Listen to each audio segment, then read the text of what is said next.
Muy bien, ¿qué tal amigos? Bienvenidos a Impacto Semanal. Más revelaciones en el caso Metástasis y los resultados de los operativos de los militares y los policías. Así es, Carlos, amigos televidentes. Además, las actividades presidenciales y los actos de Semana Santa. Aquí iniciamos Impacto Semanal.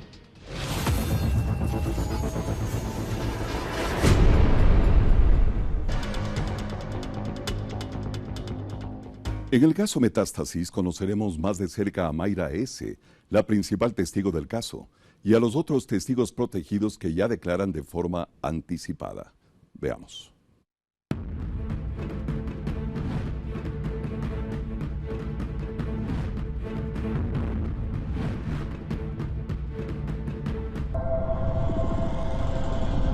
Era la mujer de los 1001 contactos y sus amistades lo sabían. Acudían a ella no solo por temas sociales, de negocios o placer.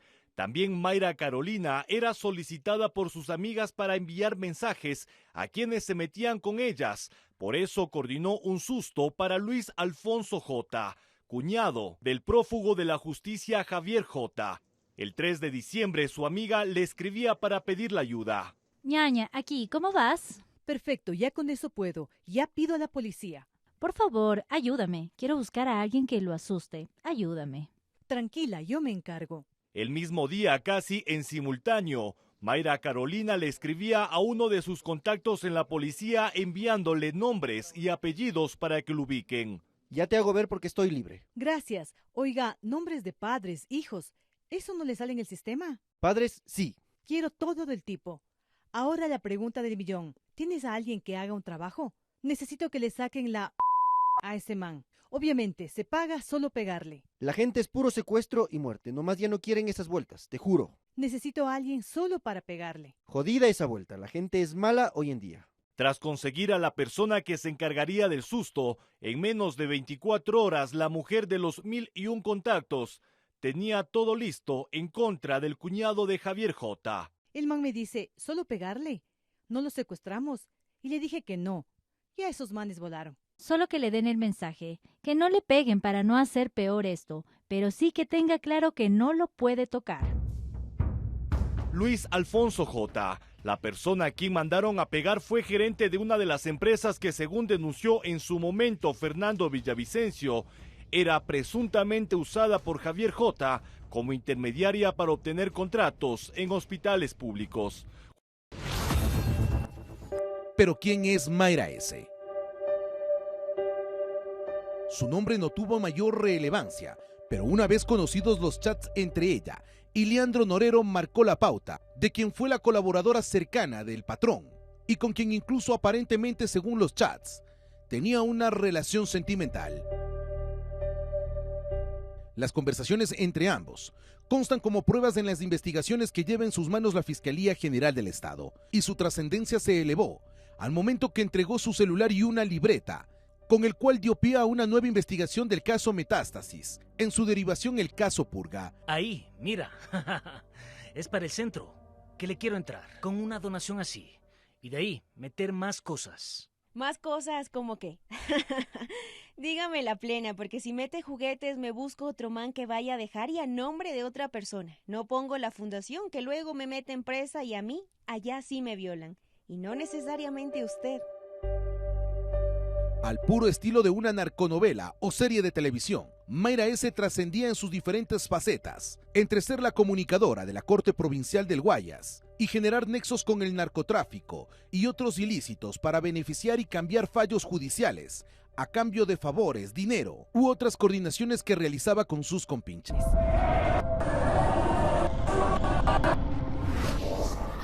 Mayra S. inició una carrera ascendente con la cual se la vinculó directamente al caso Metástasis y al caso Purga, y que hoy por hoy se ha convertido en pieza fundamental para el esclarecimiento de los hechos en el entramado de corrupción en el sistema de justicia del país. Pasó de ser colaboradora cercana del entramado de corrupción en la justicia del Ecuador a ser hoy la testigo protegido de la Fiscalía, que tendrá mucho que decir de quienes la contactaron para obtener beneficios en el sistema de justicia y mucho más, quienes financiaron esas actividades ilícitas que hoy por hoy se están investigando. Las revelaciones de Mayra Carolina S. y del compañero de celda de Leandro Norero no serán las únicas. El tercer testigo protegido es la fiscal Lidia S., a quien el narcotraficante ordenó asesinar. Tras la captura de Norero, la fiscal vinculó al proceso de lavado de activos a su familia. En los chats del caso Metástasis se lee conversaciones con el ex policía Ángel L., quien sobornaba personal del EQ 911 para ubicar a la fiscal y asesinarla. El ex policía fue recientemente vinculado y es parte de los 52 procesados en el caso Metástasis. Norero le envió incluso la fotografía de un ataúd a la fiscal como señal de advertencia, pero sus planes eran asesinarla. Amigos, y les contamos que Cristian Zurita, ex candidato a la presidencia de la República y amigo de Fernando Villavicencio, hizo revelaciones en la comisión legislativa que investiga el asesinato de Villavicencio. Revisemos.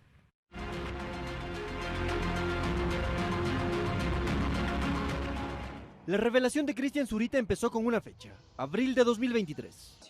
Contó que Fernando Villavicencio le dijo que tenía información que estaba investigando de empresas que supuestamente tenían nexos con un alto político de Guayaquil. Si Fernando Villavicencio solicitó que se investigue y dijo que iba a investigar una serie de empresas relacionadas a un alto político guayaquileño, lo menos que podemos esperar es que esta comisión recoja, ¿sí?, esos mensajes e inicie una investigación de esas empresas para determinar por qué Fernando Villavicencio solicitaba o pedía una investigación para ellos. Según Zurita, Villavicencio para entonces ya manejaba información que ahora fue revelada con la Operación Purga. Contó además que Villavicencio estaba investigando al exasambleísta Pablo M., detenido en el operativo Purga. Sobre todo el tema relacionado en la compra-venta de tierras en Guayas. ¿Sí?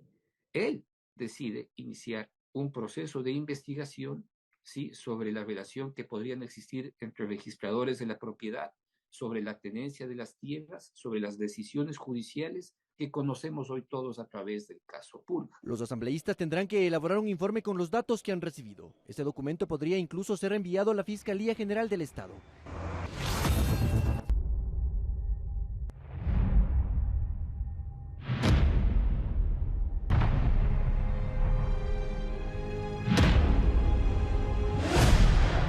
Faltan 17 días para que culmine la instrucción fiscal en el caso Metástasis, y varios de los procesados buscan colaborar con la justicia para el esclarecimiento de estos hechos, que relaciona a políticos, jueces, fiscales, policías y funcionarios del sistema de justicia de nuestro país, en un entramado de corrupción que lo generó Leandro Norero, con Mayra S., quien era su operadora, y que se ha convertido en una de las piezas clave para conocer más detalles de quienes podrían estar involucrados en este proceso de investigación que lleva la Fiscalía General del Estado y que sus tentáculos envolvieron al sistema jurídico del Ecuador durante varios años.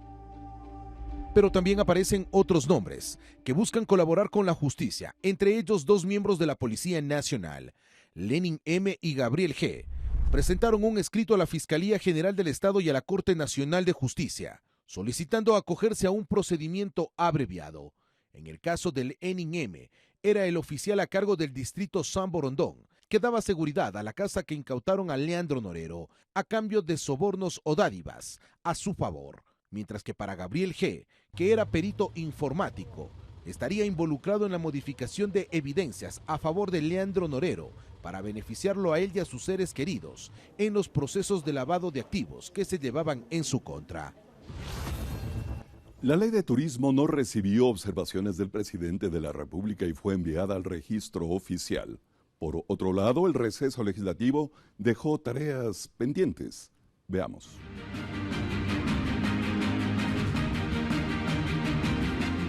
El país tiene en vigencia una ley de turismo que, entre otros puntos, ratifica que el presidente de la República, si considera prudente, en los próximos feriados podrá reducir el IVA del 15 al 8%. Estamos haciendo una reforma a esa ley económica urgente del 2021 para que el presidente tenga la potestad de disminuir ahora el IVA del 15 al 8%. Y no son 4 puntos porcentuales, son 7 puntos porcentuales que se estarán reduciendo en los próximos feriados mediante decreto del presidente para poder impulsar el turismo doméstico. El mandatario no efectuó observaciones a la ley que aprobaron los asambleístas. Con eso, los carros híbridos se mantienen exentos del cobro del impuesto a consumos especiales. Además, el presidente de la República podrá disponer la remisión total o parcial de los intereses, multas y recargos referentes a obligaciones tributarias generadas durante el conflicto armado interno. Para que en verdad sea una herramienta potente que permita recuperar el crecimiento en cantidad de visitantes internacionales en materia turística. También con la vigencia de la ley de turismo existirán facilidades de pago de deudas de hasta 120 meses para el sector agropecuario,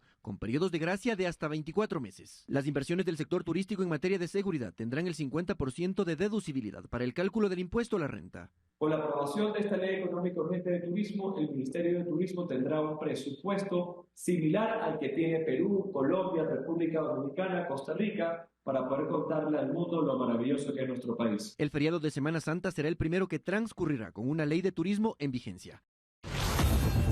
Los asambleístas estarán de vacaciones hasta el 9 de abril. Se fueron aprobando 16 leyes. 5 tienen relación con economía, finanzas, producción y comercio. 3 con trabajo y seguridad social. 2 con seguridad.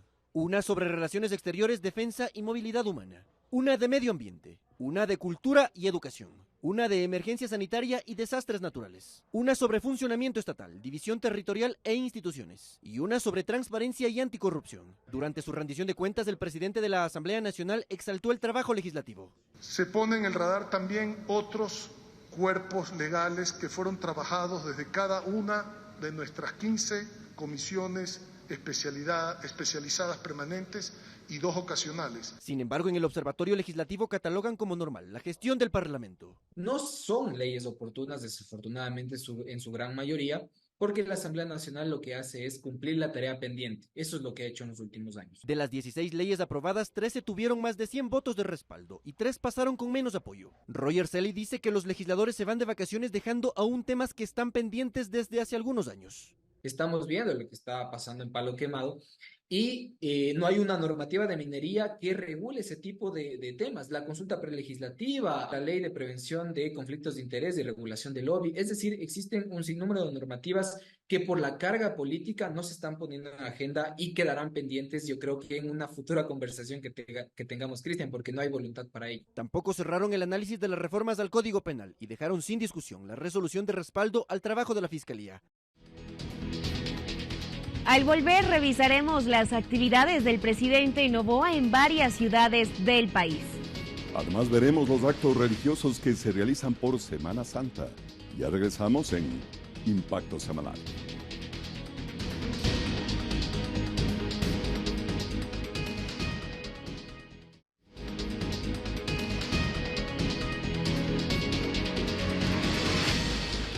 Seguimos informando, amigos. El presidente Noboa entregó un Hércules a la FAE y entregó también un centro diurno para personas con discapacidad.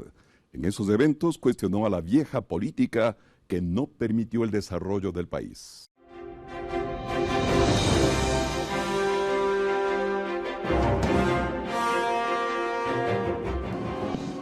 En un evento solemne se realizó la entrega oficial de la aeronave C-130 Hércules por parte del gobierno de Estados Unidos a Ecuador para misiones operativas. Esta entrega se enmarca en los esfuerzos conjuntos para hacer frente a los desafíos de seguridad en la región, aumentando su capacidad operativa. Esta aeronave servirá para transportar tropas, material, equipos y pertrechos para ganar la guerra en este conflicto armado no internacional que el Estado ecuatoriano le ha declarado a los grupos terroristas y grupos narcotraficantes. La aeronave fue bendecida por José Miguel Azimbala, obispo castrense de las Fuerzas Armadas. Que por tu bendición los pilotos de este avión actúen siempre con prudencia y habilidad y volando con seguridad y sin peligro, conduzcan a los pasajeros felizmente a su destino.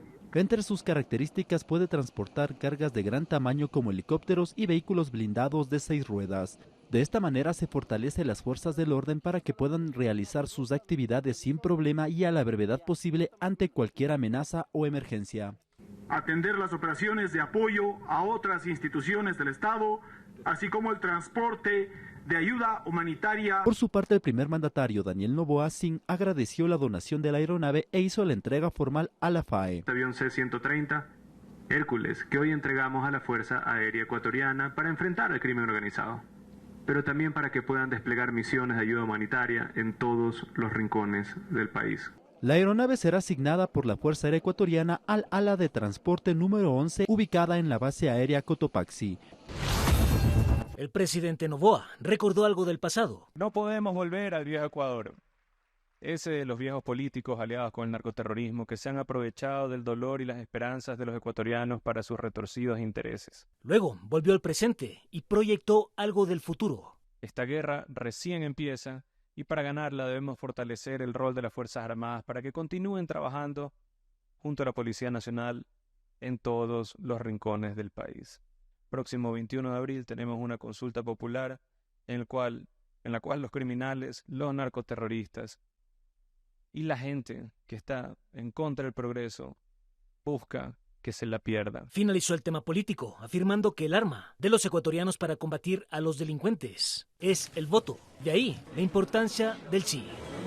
El primer mandatario acudió este miércoles a Conocoto, Quito. Entregó el mejoramiento de un centro integral para personas con discapacidad. 8 salas rehabilitadas. Se promovió la capacitación de los encargados del cuidado de las personas especiales. Las autoridades anunciaron que asignaron alrededor de $30 millones para promover la inclusión de los que más necesitan. Generamos políticas públicas tendientes a respetar los derechos de estas personas. En otro evento, Noboa recibió a representantes de los adultos mayores de la Plaza Grande. Un objetivo. Vamos a acabar con estos grupos narcoterroristas para que piensen 1000 veces antes de molestar a la sociedad, de molestar a las familias y antes de crearnos a nosotros una angustia totalmente innecesaria. Una opinión. Este país se merece un presidente de esas condiciones para salir adelante.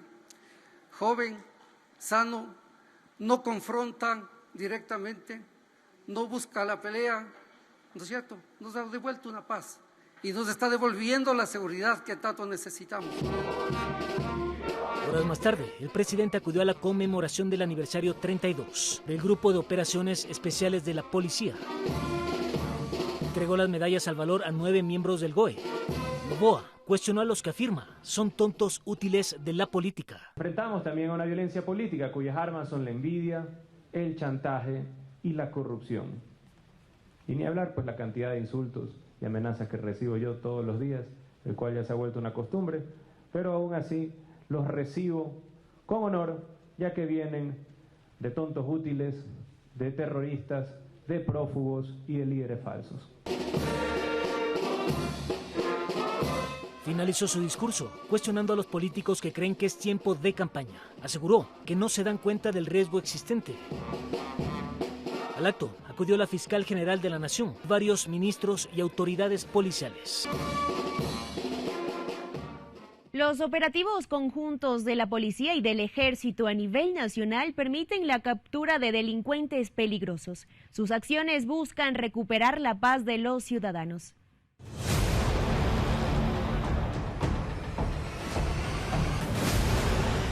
La policía anunció la detención de 14 sujetos, entre ellos alias Pecho Amarillo, quien sería líder de una organización delictiva que operaba al margen de la ley en algunos sectores de Manta. Walter Fernando B., de 43 años de edad, alias Pecho Amarillo, el cual registra 8 detenciones como antecedentes anteriores por robo, tráfico ilícito y tenencia de armas, entre otros delitos. Las acciones también permitieron liberar a 2 personas que las tenían secuestradas y que estaban reportadas como desaparecidas. Ellos se encontraban en cautiverio en la casa donde aparentemente se escondía Walter B. Allí los tenían atados de pie y mano y con los ojos cubiertos, aparentemente para que no reconocieran a sus captores.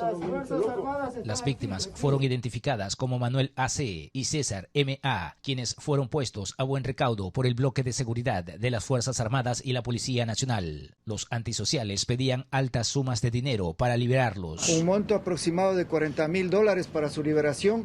La línea investigativa que está siguiendo la UNACE nos podrá determinar a qué grupo delictivo corresponde. En cuanto a las evidencias encontradas, la policía contabilizó 14 armas de fuego, entre armas cortas y armas largas, de las cuales son 11 pistolas, 9 milímetros, una subametralladora, 2 fusiles, un HK y un M4 de calibre 7.62 y 5.56, 7 granadas, 17 alimentadoras, 294 municiones. Todas estas armas de fuego fueron entregadas en cadena de custodia a las autoridades competentes, junto a los 14 sospechosos de terrorismo, para que se les realice la audiencia de flagrancia y sean puestos en prisión.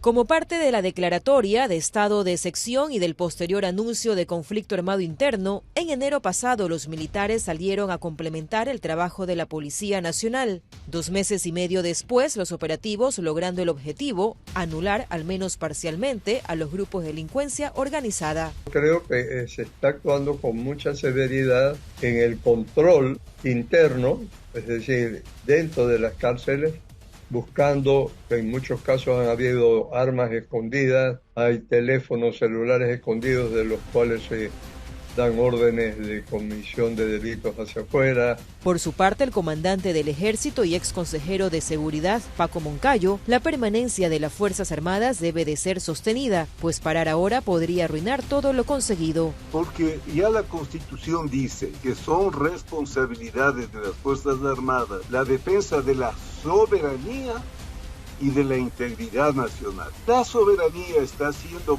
violada no por el Perú, no por el Colombia como Estado, está siendo violada por el crimen transnacional. Para el ciudadano común, el trabajo coordinado entre policías y militares sí se ve reflejado en calles y barrios. Hay la percepción de que la seguridad ha mejorado. Con las Fuerzas Armadas y la policía afuera, pues es algo, uno se siente un poco más seguro. Porque eso nos va a ayudar a una mejor seguridad pues en el país. Como saben en las noticias, todo lo que está sucediendo no está nada bonito, entonces sería un buen apoyo si se brinda esa oportunidad. De acuerdo al balance oficial, durante los primeros meses del 2024 se han decomisado más de 4.000 armas de fuego, 6.150 armas blancas, 1.588 alimentadoras y 261.546 municiones. Es el momento cuando el personal de la Policía Nacional logra ingresar a una vivienda en el cantón Bellavista del cantón Pasaje. Allí estaban las 5 personas secuestradas desde el pasado domingo 24 de marzo. Tenemos conocimiento que el día domingo ellos se habían trasladando hasta el sector de Arenilla, el sector de La Cuca, a almorzar, y ahí fueron interceptados por estos delincuentes. Una de las víctimas relata los momentos de angustia que vivieron en cautiverio y donde pensaron que les sucedería lo peor. Hemos pasado momentos terribles, terribles. Estos 3 días no sabíamos, estábamos con la incertidumbre que no íbamos a salir vivos de ahí. Gracias a la Policía Nacional fue la palabra más bella que escuché. Los antisociales exigían a los familiares de los secuestrados el pago de $25,000 para liberarlos. Cabe recalcar que no se pagó ningún centavo. Todo esto fue gracias al trabajo profesional que tenemos con la UNASI y la Policía Nacional, y para llegar a este feliz término donde tenemos las 5 personas liberadas y en buen estado de salud. En el operativo de rescate se detuvo a 2 sujetos quienes poseen antecedentes penales. Además, se decomisó 2 armas de fuego, un vehículo y una moto que están verificando si están o no reportados como robados. Los agentes de la UNASE continúan en la investigación para dar con el paradero de los demás implicados en el delito. Y el mundo católico celebra la Semana Santa con eventos variados. Veamos.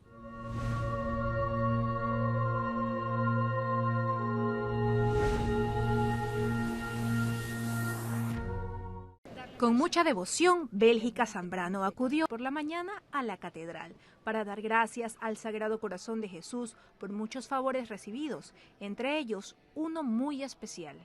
A la final pude conseguir 5 hijos, no podía tener niños. Asimismo, no faltaron quienes acudieron a la Eucaristía para orar por diferentes intenciones. ¿Qué le pide al corazón? Ay, mucha paz para el mundo entero y sobre todo para nuestro Ecuador. Que yo tengo fe que nuestro país va a cambiar. Siempre todo puesto en manos de Dios. Mucha paz, mucha alegría, mucha felicidad. La paz para el Ecuador y el mundo entero. Le pido la paz, que calme, que cese las guerrillas, todo eso, y la salud, el bienestar para todas las familias. Como ella, centenares de feligreses católicos se congregaron para celebrar los 150 años de la consagración del país al Sagrado Corazón de Jesús, que este año coincide con las actividades de Semana Santa. Dentro del marco de las celebraciones, la Arquidiócesis de Guayaquil consagró a 9 nuevos sacerdotes. Como un regalo de la Arquidiócesis al Sagrado Corazón de Jesús. Para las 5 de la tarde de este lunes estaba prevista una ceremonia de consagración en la misma catedral abierta al público, así como otras actividades. Nuestras parroquias van a tener las visitas del Sagrado Corazón de Jesús, una réplica del cuadro que tenemos aquí en la catedral. Además van a haber muchas consagraciones, nuestras parroquias se van a preparar para que nuestros fieles puedan consagrarse al Sagrado Corazón de Jesús o renovar a aquellos que ya han podido consagrarse a lo largo de su vida. El 25 de marzo de 1874, Ecuador se convirtió en la primera nación en consagrarse al Sagrado Corazón de Jesús, por iniciativa del entonces presidente Gabriel García Moreno. Cientos de feligreses se dieron cita al malecón de Vallenita en la provincia de Santa Elena. Recorrieron desde el Parque Central aproximadamente 6 kilómetros en horas de la tarde. Ni el sol canicular de esa hora impidió que las personas asistan a este acto religioso que tiene como tradición más de 50 años. Sí, señor, todos los años venimos con mi familia, todos los años. ¿De qué sector? Vengo de Santa Elena, de Santa Elena, sí, señor. Sí, es muy bonito, para que es muy bello, muy lindo. Como es costumbre, los artesanos y creyentes ingresaron al mar cargando la cruz de palo para introducirlo 3 veces. Esto como acto para el perdón de sus pecados. La fe es el que nos mantiene a nosotros en el día, en la noche, en enfermedades, en todo está la fe. Sí. ¿Cuántos años tiene asistiendo ya a este baño de la cruz? Ya tengo como 50 años. Que toda la gente que están aquí, pues que han venido con devoción, pues no, tratemos de cambiar para que estas cosas sean mejor y la península sea mejor para todos nosotros, ¿no?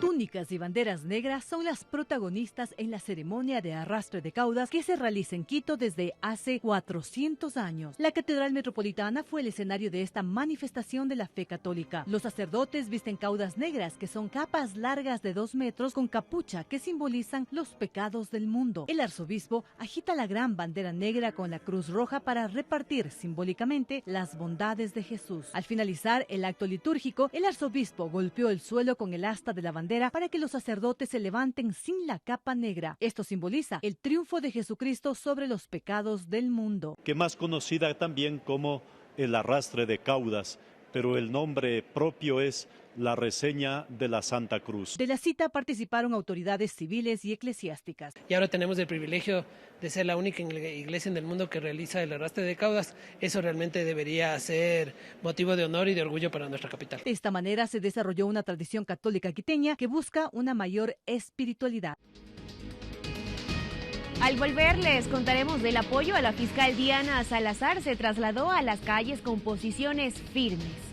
Además, amigos, les comentamos que los niños van a las escuelas sin desayunar. Revisaremos cómo les afecta en su aprovechamiento. Esto y más en Impacto Semanal.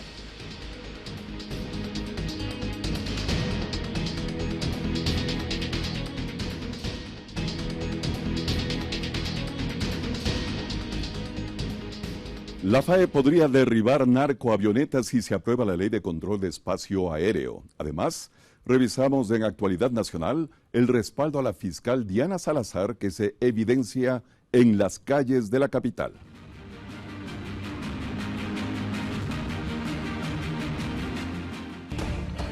El país podría contar en pocos días más con una ley que entrega el control absoluto del espacio aéreo a la Fuerza Aérea Ecuatoriana. Una ley que irá a debate final en la Asamblea Nacional permitirá el derribo de las denominadas narcoavionetas, si tras un proceso existe peligro para la soberanía del país, o los uniformados que generan la alerta. Una nave que ha ingresado a nuestro espacio aéreo sin ningún tipo de permiso, habrá un acompañamiento de parte de la Fuerza Aérea Ecuatoriana. En ese caso, si no existe una respuesta y existe un ataque hacia nuestra Fuerza Aérea, se procede a dar una respuesta, en este caso el derribo de la misma. La Fuerza Aérea Ecuatoriana podrá además derribar drones que vuelen sobre los centros de rehabilitación social o espacios considerados como sensibles, recintos policiales o militares, por ejemplo. No puede ningún dron sobrevolar la cárcel. O sea, estas son zonas del Estado donde no puede volar absolutamente nada que no sea Policía Nacional o Fuerza Aérea. Una vez que se ha identificado cualquier tipo de dron, la Fuerza Aérea está capacitada para derribar. Esa norma da la potestad de destruir pistas de aterrizaje clandestinas y procesar a los dueños de esos espacios. Alrededor de 130 pistas ilegales se han logrado detectar. De hecho, la semana anterior se detectaron 3. El país necesita reformas. Y las cosas que el Ecuador necesita se las debe hacer por separado ya. La ley de control del espacio aéreo irá a votación final luego del receso legislativo.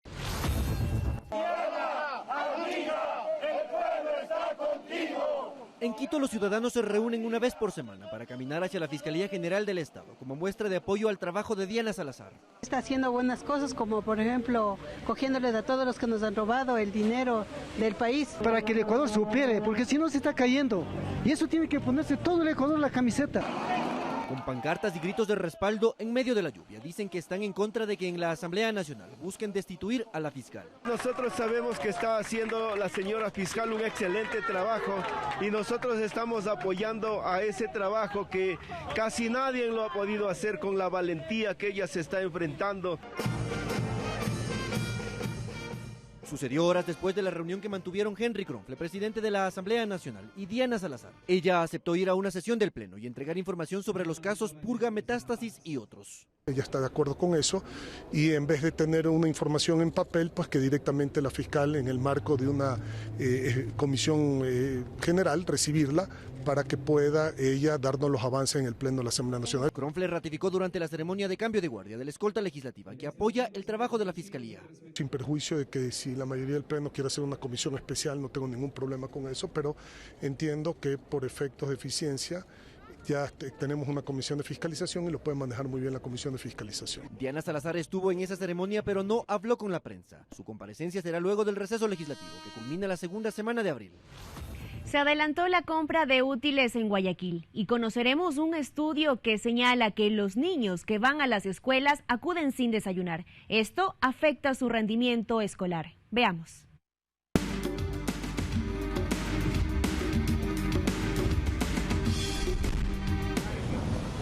Quienes venden útiles escolares hoy indican que de a poco van aumentando sus ventas. ¿Qué es lo que más están llevando? Cuadernos, por listas de escuelas particulares, cuadernos, lo que son hojas, carpetas, lo normal de las listas que piden. La lista de útiles va desde los $40. Indican que hacen descuentos y que por eso están llegando los padres de familia. Claro, pues para comprar cuadernos, plumas, todo lo que es para lo que es el regreso a clase. En las calles, quienes llegan a comprar los útiles dicen que están aprovechando el 14º sueldo o como también le llaman el bono escolar. ¿Qué nomás viene a comprar? Cuaderno cuadriculado, lo que es regla, todo eso. Ajá. ¿Ya para el inicio de clases su pequeño, su pequeña? Sí, pequeño. Buscar lo más económico porque como sabrán no hay para solventar a veces la lista completa de útiles. Los padres buscan aquellos útiles escolares que sean económicos y de buena calidad. Además, ellos están preguntando por el IVA en estos artículos. Nosotros con anticipación cogimos mercadería y no estamos cobrando el IVA. Después, por abril, que ya compramos más mercadería y que si nos suben, nosotros también subimos, pero no mucho, porque nosotros siempre trabajamos con precio al por mayor, así sea por unidad. ¿Qué le está ofreciendo usted a los padres? Bueno, tenemos muy buenas promociones, como ustedes pueden ver. Tenemos incluso hasta una promoción de precios súper bajos. Tenemos mochilas desde $5, dependiendo de todos los gustos, con ruedas, sin ruedas, con diferentes motivos, para todo tipo de bolsillo. Los comerciantes concuerdan en que las ventas van a aumentar durante el feriado de Semana Santa. Según el estudio Ecuador Niñez y Adolescencia, el 55% de estudiantes menores de 14 años acuden a las aulas sin desayunar, siendo esta una de las principales causas del bajo rendimiento escolar. Más del 50% asumen o han mencionado que no llegan o no tienen la cantidad suficiente de alimentos como para poder ir desayunando. En el aula, las consecuencias de comenzar el día con el estómago vacío son evidentes, pues dificulta la concentración y resulta más difícil participar en clases. Durante la jornada de la mañana los niños tienden a decaer la parte incluso de su ritmo educativo. El estudio además revela que el 47% de estudiantes no asistió a la escuela al menos una vez en el año por presentar una enfermedad o dolor debido a una mala alimentación. No solamente que la baja de aporte puede ocasionar desnutrición, sino también y paradójicamente puede llevar a sobrepeso y a obesidad. Sin embargo, para algunas familias mantener una alimentación saludable resulta un desafío debido a las limitaciones económicas, como es el caso de Andrea,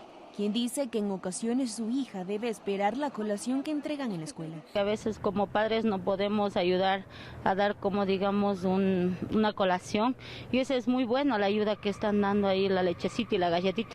El Instituto Nacional de Estadística y Censos señala que el 25% de personas vive con menos de $90 mensuales.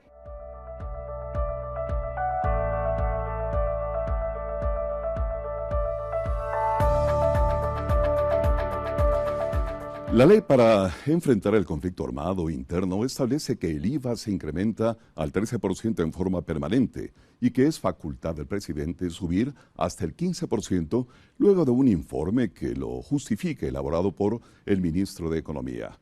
Con estos antecedentes, finalmente el IVA sube al 15% desde el 1 de abril, es decir, en pocas horas. En términos generales, trataremos de establecer cuáles son los bienes y servicios que suben el impuesto al valor agregado y cuáles no. Amigos, iniciamos con los alimentos, en donde solo 21 de los 115 que conforman la canasta de bienes y servicios que consume un hogar tipo y que usa el INEC para calcular la inflación subirán del 12 al 15%, mientras 94 alimentos de esta misma canasta tienen un IVA cero, y son los productos más consumidos por los ecuatorianos, como pan, arroz, harina, carne, pollo, avena, huevos, leche, embutidos, atún, queso, aceite, frutas, legumbres, verduras, granos y tubérculos. Los servicios básicos como energía eléctrica, agua potable, alcantarillado y recolección de basura también tienen IVA cero, al igual que el alquiler o pago de arriendo destinado para vivienda. Pero mientras tanto, los enseres y electrodomésticos que incrementaron su demanda en la última semana, como cocinas, refrigeradoras, aires acondicionados y ventiladores, están gravados con el 15% desde este 1 de abril. Los vehículos serán más costosos, al igual que las bebidas alcohólicas, cigarrillos y perfumes. Cerca de 60 servicios financieros de bancos y cooperativas también están gravados con el 15% de IVA. En cuanto a medicamentos y servicios de salud, como consultas médicas, medicina prepagada, seguros médicos, al igual que exámenes de laboratorio y hospitalización, tienen IVA cero.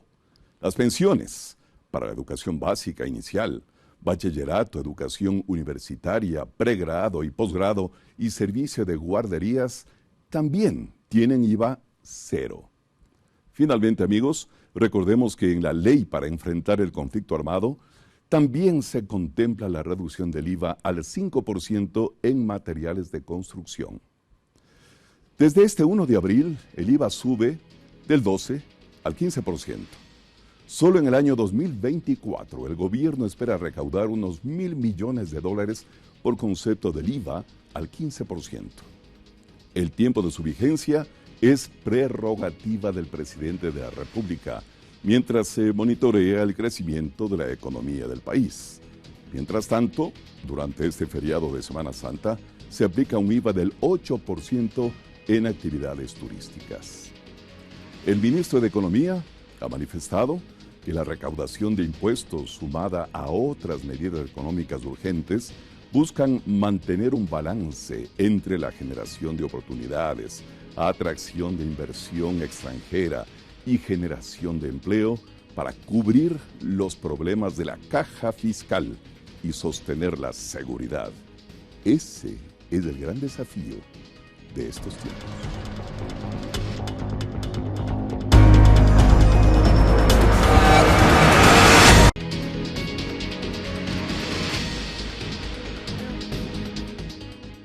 amigos, y les contamos que en México los incendios forestales que afectan a 18 de los 32 estados arrasaron más de 3.000 hectáreas de zonas boscosas. Los detalles en el siguiente resumen de Noticias Internacionales.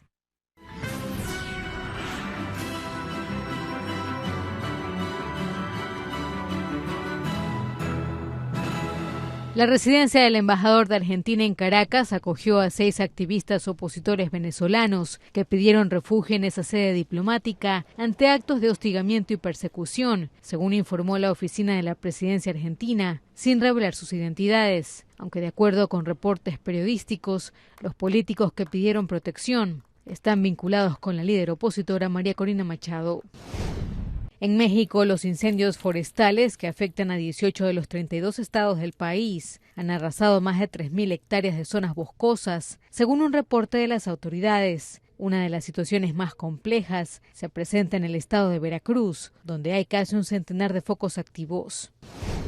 En Alemania, al menos 5 personas murieron y una docena resultaron heridas, luego de que un autobús se saliera de la carretera y volcara en una autopista cerca de la ciudad de Leipzig. El autobús se dirigía de Berlín a Zúrich con 53 pasajeros y 2 conductores a bordo.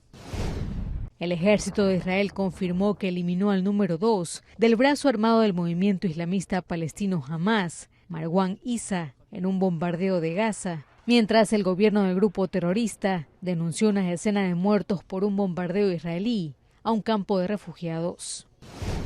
En España, la policía detuvo a un hombre de 18 años, sospechoso de realizar una intensa actividad propagandística en favor del terrorismo del grupo Estado Islámico. La decisión de arrestarlo ocurrió después de que la policía sueca detuviera a 4 personas con vínculos extremistas, con quienes el joven había estado en contacto.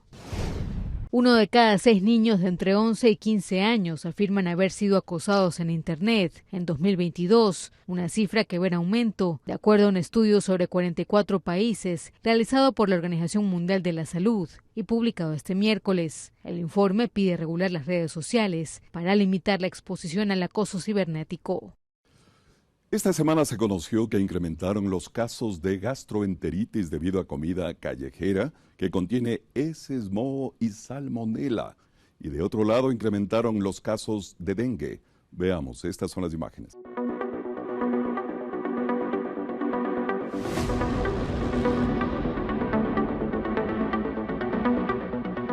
Fueron 29 muestras de productos preparados y comercializados a lo largo del Parque de la Carolina, al norte de la capital, que fueron parte de resultados alarmantes, pues autoridades de la AMC en conjunto de la Secretaría de Salud determinaron que el 66% estaría contaminado. Algunas de las bacterias son moho, salmonella y E. coli, es decir, material fecal. Cárnicos crudos, cárnicos procesados, cocinados también en las salsas, las mayonesas, inclusive bebidas que directamente se consumían en el espacio público. La alerta se realizó mediante un comunicado por la Agencia Metropolitana de Control, donde señala la importancia de regularización de negocios, puesto que todos estos pertenecen a comercios informales. Todo un proceso de formación, un módulo de buenas prácticas de salud e higiene para que se garantice la salud de los consumidores. Usuarios piensan que el hecho de que existan este tipo de bacterias en alimentos es atentar contra la salud y por ende contra la vida humana. Imaginémonos que hace deporte, de ley tiene hambre o tiene sed, se va a tomar un jugo que son elaborados de ahí, y con este problema de las tremendas bacterias y las heces que hay ahí, un asco, estarían atentando prácticamente contra los seres humanos que hacen deporte ahí. En este sentido dicen que los controles deberían hacerse de manera más constante.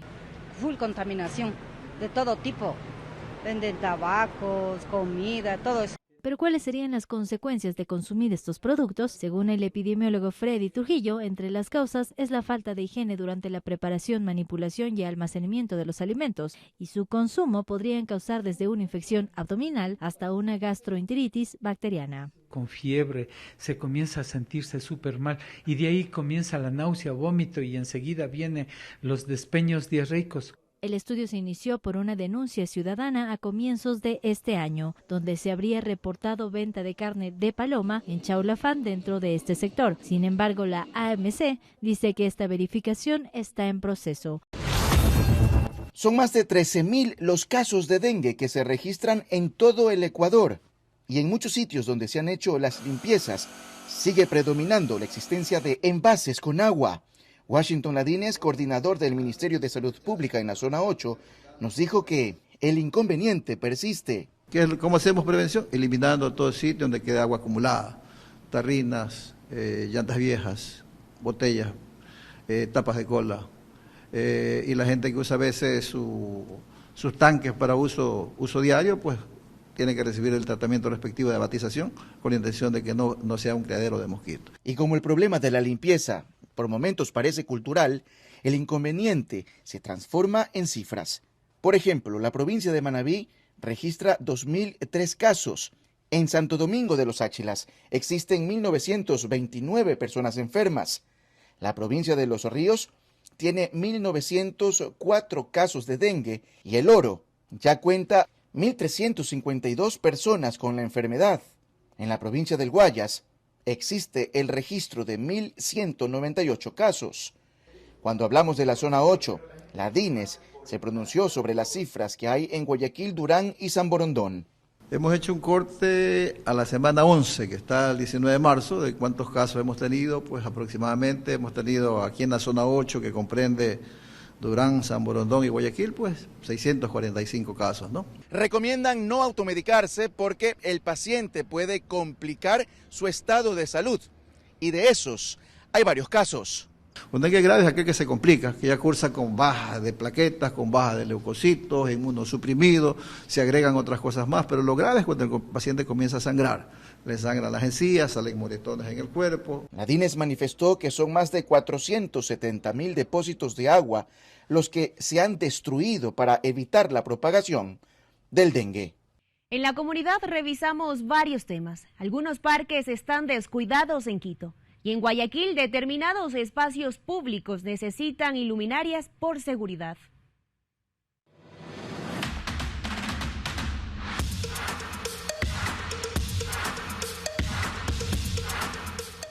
En el sector de Pizulí, específicamente en el barrio La Paz, los residentes se enfrentan a condiciones de vida precarias debido al estado deplorable de las calles. Carros de la basura no pueden pasar aquí, no transita ningún carro por tanta fea. Usted como está viendo las calles que están bien feas y bien deterioradas. Por favor, para que nos ayuden en el agua y la luz y de las calles que están hechas un desastre. No se puede caminar bien, no hay por dónde caminar. Ante la falta de atención por parte de las autoridades municipales, los habitantes tomaron la iniciativa de colocar escombros y materiales de construcción en los huecos más grandes como medida improvisada para evitar accidentes. Tapar un poco para poder andar nosotros mismos porque los carros no pasan. Así la calle, no hay ingreso. Y cuando llueve peor, no, es lodo, ni nosotros podemos caminar. ¿Cómo hacen para salir? Tenemos que bajar ahí, invadiendo terrenos ajenos. Además del deterioro de las calles, los residentes denuncian la escasez de agua potable en la zona. Sin agua, nosotros pagamos servicios básicos y no es justo que nos quiten el agua. Tenemos niños, y la necesidad, lo más necesario que es el agua y la luz. Aseguran que el suministro de agua es irregular y llega por horas sin previo aviso. Pero solucionar y no decir es que no hay y se acabó, o sea, este problema lo tenemos, yo por eso estoy aquí, o sea, porque no, ahorita no hay agua y después ya se va. Como si no fuera suficiente, otro desafío que enfrentan los habitantes de La Paz es la falta del sistema adecuado de la recolección de basura. También la gente a veces bota la basura en la calle y como no pasa el basurero, entonces la gente busca saca a la calle y botan por ahí. Nosotros ahí somos abandonados, no tenemos recolectores de basura, ponemos en un terreno que no es de nosotros. Ya cuántas veces nos han dicho a los dueños que nos van a multar. Ante esta situación, la comunidad hace un llamado urgente a las autoridades municipales para que atiendan estas necesidades que llevan décadas sin ser resueltas. Aproximadamente 200.000 kilómetros de vías han sido identificadas con altos índices de inseguridad. Es por ello que ante esta problemática, CENEL se compromete a mejorar el alumbrado público en estas zonas. Yo creo que si este aquí es el primero y tenemos éxitos, yo creo que sería algo importante para poderlo replicar al resto del país, en donde CNLP tiene influencia. Se firmó un convenio entre la Prefectura del Guayas y CENEL. En este también se repondrá alumbrado dañado o robado. Se realizará mantenimiento preventivo o correctivo en las redes eléctricas.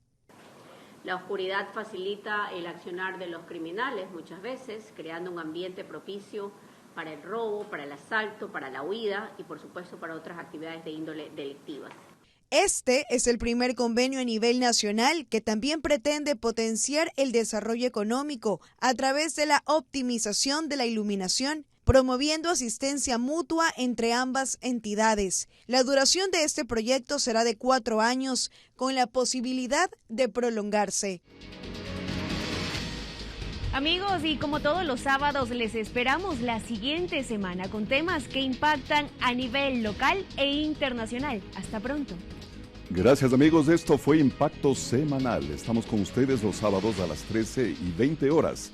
Disfruten el resto del feriado y, por supuesto, buena suerte.